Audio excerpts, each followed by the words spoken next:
Hello Kitchenatics! Today, gagawa po tayo ng isang masarap na pasta. Napakasimple pong gawin pero masarap. Ang tinutukoy ko po ay ang aking version ng creamy kimchi pasta. This is Ellen Duero and welcome to Elle's Kitchen. Ang complete ingredients at measurements ng ating recipe ay matatagpuan po natin sa description box.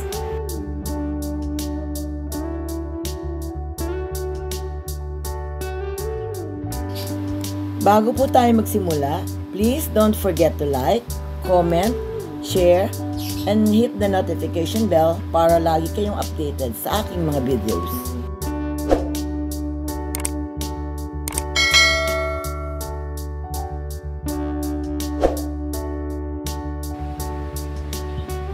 Sa isang pan, ilagay ang butter,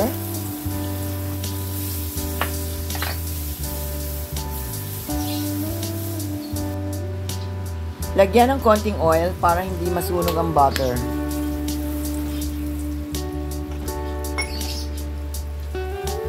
Isaute po natin ang garlic.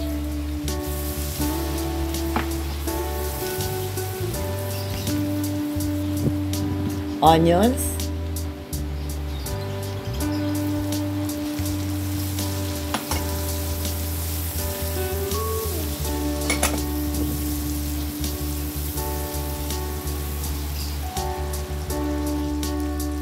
At sweet ham.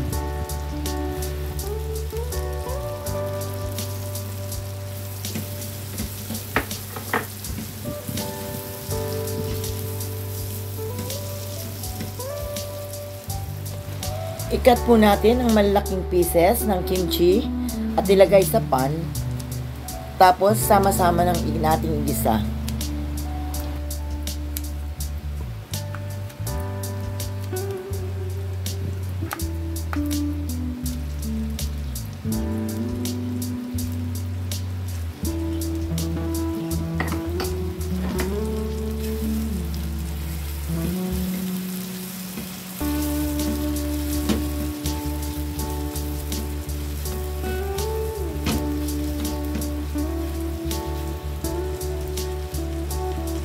Season with black pepper and salt.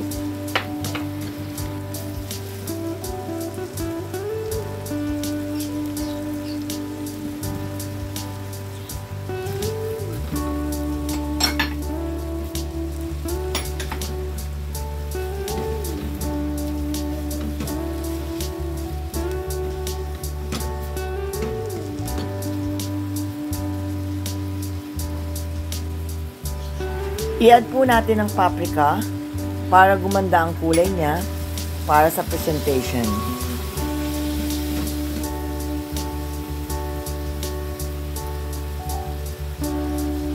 I-add na po natin ang all-purpose cream.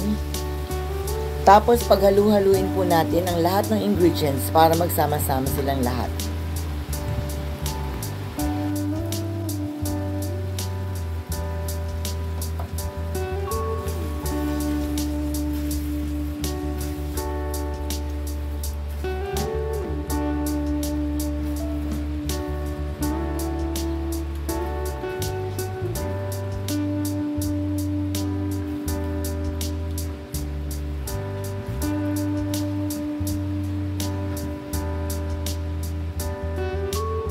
Ready na po ang ating sauce ng creamy kimchi pasta. It looks creamy and yummy.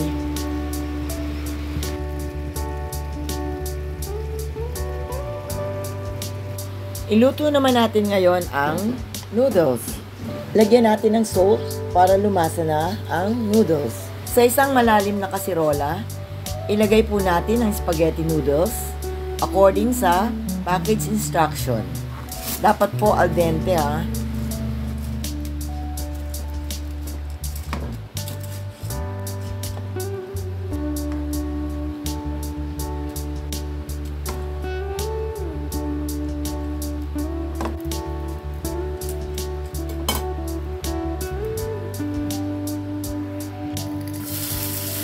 Habang pinakukuluan po natin ang noodles, igisa po muna natin ang ham at kimchi Para sa toppings at presentation,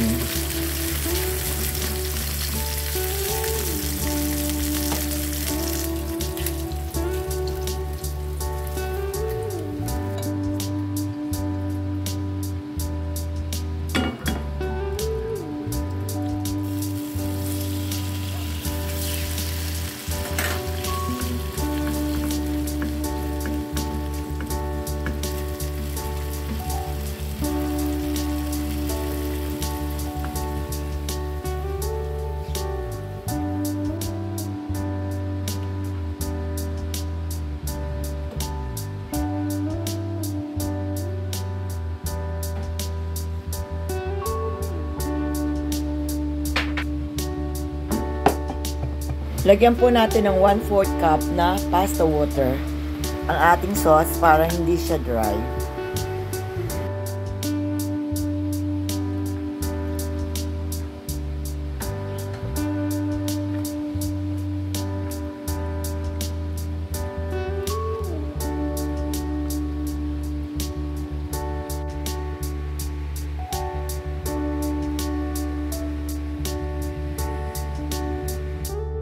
Ihalo po natin ang sauce sa noodles. Masarap po ito sa merienda, even lunch and dinner in replacement of rice. Ilagay ang ham at kimchi, budbura ng keso, at green onions. Creamy kimchi pasta is now ready to serve. Thank you for watching. Bye!